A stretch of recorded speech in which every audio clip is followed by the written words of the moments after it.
আসসালামু আলাইকুম রহমতুল্লাহ। আসলে এখন যে কথাটা বেশি শোনা যায় সেটা হলো আগামী 12 জুন ইতালিতে যে নতুন আইনটি হতে চলছে, আসলে এটা কি সত্য নাকি মিথ্যা, এটা আমরা অনেকে কনফিউজড। তো মেলোনি সরকার আসলে যেটি নিয়ে উদ্যোগ গ্রহণ করে সেটি হোক বা না হোক, সেটা নিয়ে লড়ে যায়, বা সেটা যদি সে নাও করতে পারে তারপরও সেটা নাও হওয়া পর্যন্ত ওটার পিছনে লেগে থাকে।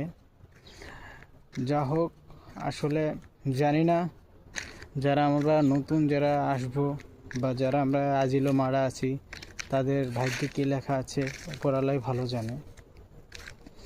আশা করি এরকমের আইনটি না পাস হয়, তো তাহলে আমাদের যারা বাংলাদেশ অন্য অন্য দেশের লোক আছি যাদের নিরাপদ দেশ হিসেবে ঘোষণা করা হয়েছে, তাদের জন্য আমাদের ইতালিতে টিকে থাকাটা অনেকটা কষ্টের হয়ে যাবে।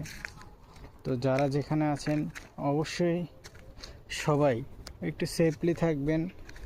দেন যাই করবেন না কেন 12 জুনের আগে যারা আসছেন ইতালিতে ঢুকছেন, দেখেন কেস মারার জন্য প্রিপারেশন নিয়ে কেস মারা যায় কিনা সেটার জন্য উকিলের সাথে আলাপ করেন।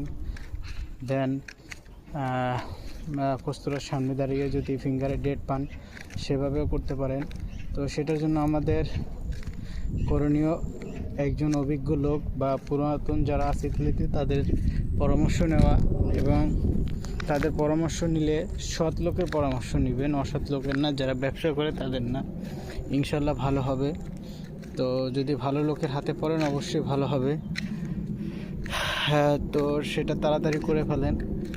বলা তো যায় না আইনটা যদি পাশই হয়ে যায়, কারণ কিছু একটা কথা আছে আমাদের যে কিছু না রটলে কিছু হয় না, কথা বের হয় না। তো অবশ্যই কিছু কথা বের হয়েছে বলে তার জন্য এভাবে সব মাধ্যমে বের হচ্ছে। তো 12 জুনের পরে বোঝা যাবে যে আসলে আমাদের ভাগ্য কোথায় যাচ্ছে। ইনশাল্লাহ দোয়া করব যারা আসছেন তাদের জন্য আল্লাহ তাআলা ভালো কিছু করে দিক। ফি আমানিল্লাহ। ভালো থাকবেন সবাই।